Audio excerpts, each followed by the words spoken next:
Okay, man, I'm gonna do my best here to do a screen recording, kind of show you what's going on. So I'm gonna zoom way out. So here's the whole island of Haiti and Dominican Republic. Zoom in, you can see there's Port-au-Prince, and then if you follow Route 4, or it says it's labeled as 8, but it's actually Route 4 out of Port-au-Prince. Here you have Goncier, and you just keep on coming all the way down. Font Parisien is the last Haitian town. That's where I lived. Then you come out here all the way along the lake. You'll see the road follows the lake and down to Malpas and Frontières Jimani. So if you come to Jimani, you're going to be coming there from Pic La Selle. However if you're gonna drive or park at the border, or how you're gonna do that. So here's the town of Jimani. You can see the town of Jimani. There is a police station, there's bus areas. It's a nice little Dominican town. It's quaint, it's got some nice restaurants. If you take the road out to the border to Frontières Jimani, you're looking at like 3 or 4 miles out here to Frontières Jimani. This is the main border area. This is where you will stamp out of the Dominican. This is also where the massive market is. All the transport, import, export trucks, all of that's going on right here. Now, when you leave there, headed into Haiti, you've got a couple miles before you get to this marker of Malpas, and this is the Haitian customs area. So this is where you actually stamp into Haiti. So that area in between is actually like a no man's area. Okay, so after you stamp into Haiti, you will follow that. I'm going to call it Route 8 because that's what they're calling it here. So you're going to follow Route 8 along the lake. You can see what I mean by you're like driving along the cliffs along the lake, and you're going to come all the way up to Font Parisien. So along the way, there's like these little housing projects. These are people that got deported out of the Dominican. Like, it's a long story, but a bunch of human rights stuff going on. So it's like these little housing communities. Those are hotbeds for crime. Just avoid them. Here's another one. These, we called them projets or projects. They're just little projects. I used to go in there and do little kids classes and stuff. So you'll just keep on following along the lake. Now, when you leave the lake here, the road will kind of come up in plateau. On the right, you will pass a hospital compound. This is the organization that I used to work for. This hospital compound right here is on the right, big green gate. You pass the hospital compound, and the hotel is just past the hospital compound, up a little ways right here on the right. It's a long lane that comes off the road down towards the lake. La Cabane sur Azei. This is the actual hotel here. Okay, so you're at the hotel. I would highly recommend you park any vehicles at the hotel compound. If you park vehicles other places along the side of the road, at intersections, etc., it will get broken into, it will get windows blown out, it will get robbed. I'm being a little bit harsh there, but nobody knows the vehicle. It's a bunch of white people. Very high probability. So if the guy's coming from Port-au-Prince, he's coming to pick you up, I would say you just rendezvous at the hotel. He park at the hotel. Now, if you walk out the hotel lane out here to Route 8, 90% of the motorcycles driving back and forth on that road are taxis. So come out the lane, wave one down, and your guy from Port-au-Prince will know this. You wave one down, you jump on the back, and they'll take you into town. And you're going to ask them to take you to Cafu Chot. Cafu Chot. That's going to be where you want them to take you. And they will just take you right on through the town of Font Parisien. Bazillion speed bumps. It'll take 10 minutes to run through town, and they will take you to this intersection right here. This intersection is called Cafu Chot. The guy from Port-au-Prince would have passed this intersection coming in. Gas station, which is new, and this is a main intersection in Haiti, very well known. Chot is the kind of the coffee hub in Haiti. It's a mountain town, like 4 hours. It's like 2 hours past Pine Forest. So you'll come to this intersection, the motorcycle will dump you off. You will take another motorcycle from this intersection, and you will ask them to take you to Les Wash. Again, you will have them take you to Les Wash. It's a small village. This road looks big and paved. It is not. It is a dusty mess. Wear a bandana or something, or you will have dust in every orifice. Your backpack will be full of dust. It's just a fact. And it's a long road. So I'm going to zoom way out. You can see it's going to cut up towards the mountain. So zoom out, see geography a little bit. That's the lake. You're going to be headed up into the mountains from there.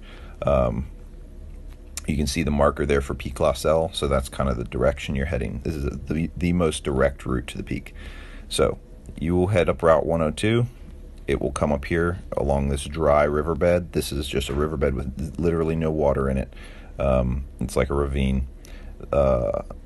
You see that Lastic Les Wash.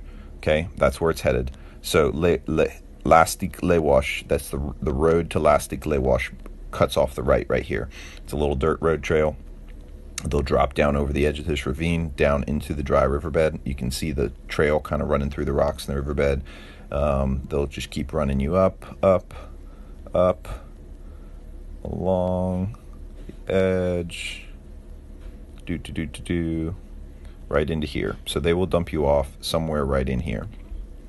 Okay, now when you get to Les Wash, you will ask for Wout de Pays Pourri.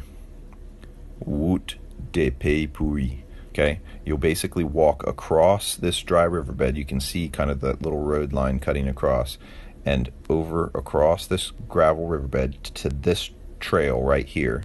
Okay, this is the Wout de Pays Pourri. This used to be a foot trail. Myself and a colleague had this road built.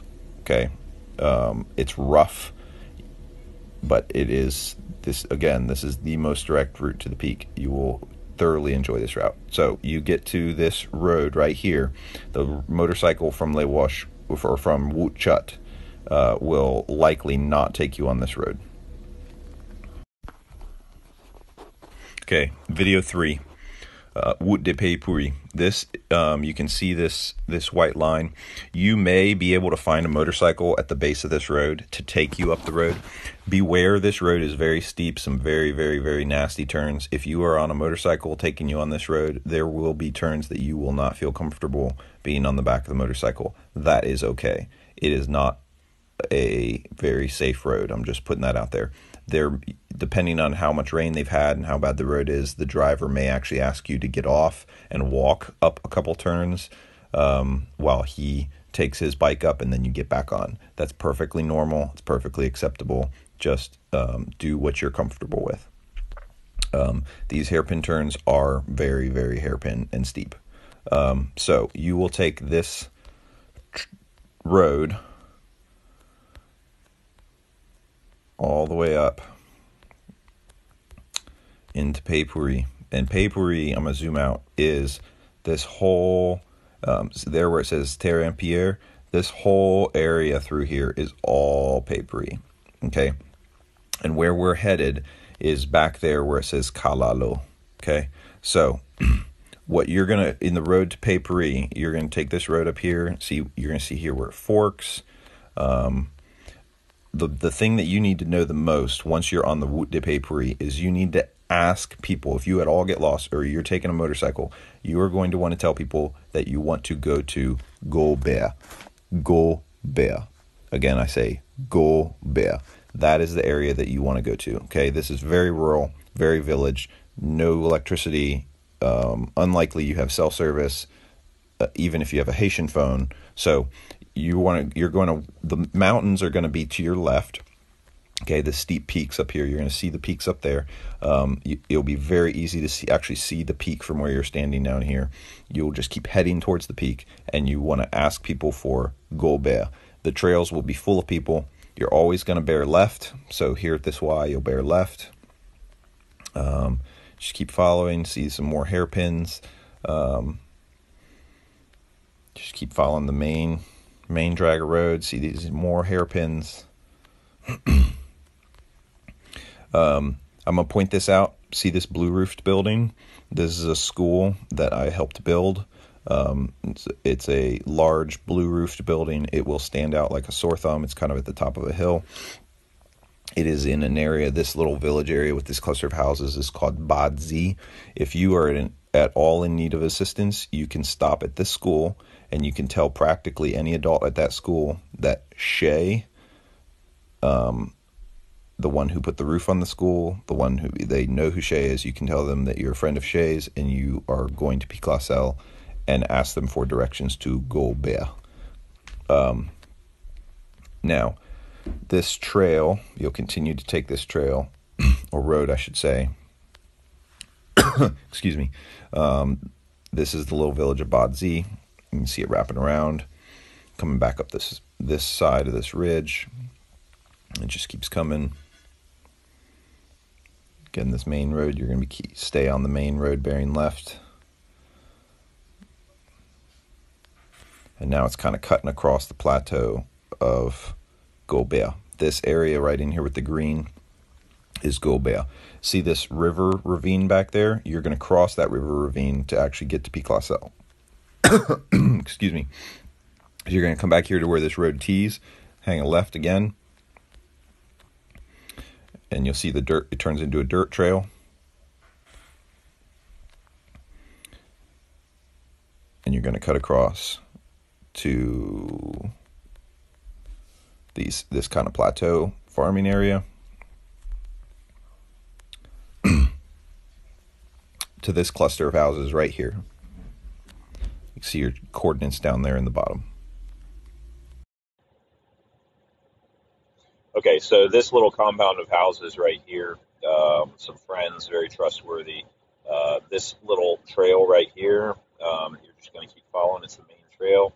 And you'll keep following over to this fork right here. You're going to take the right and shoot yourself down this ravine into the bottom of this riverbed.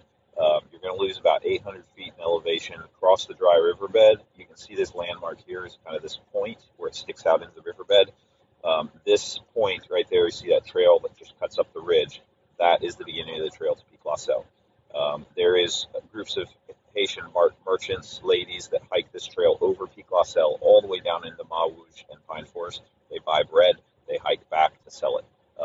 It's roughly 12 to 14 hours of hiking.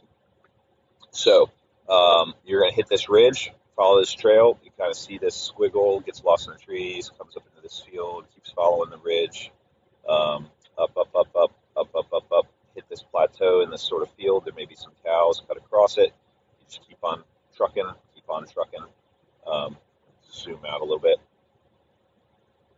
You're going to follow it where it's along these trees and kind of these bushes, these little cactusy bushes, with kind of the rutted trail. Just keep following that up. It's going to take you up into the woods, into the trees. You're going to be hiking maybe half hour, 45 minutes in the trees, kind of hitting the tree line and the mountains. And tree line here means there is trees, not there is no trees. You're going to take it right up into the woods and keep on hiking. You're going to get up here to the kind of a gully, kind of a ravine. You've got a peak over here on your right, and you've got Pic La Selle over here on your left. You're going to hit the trail. It's going to have a three-way split. You're going to take the left, all the way on the left, and really, bro, you're just basically going to, on that left, just bushwhack your way up to the peak.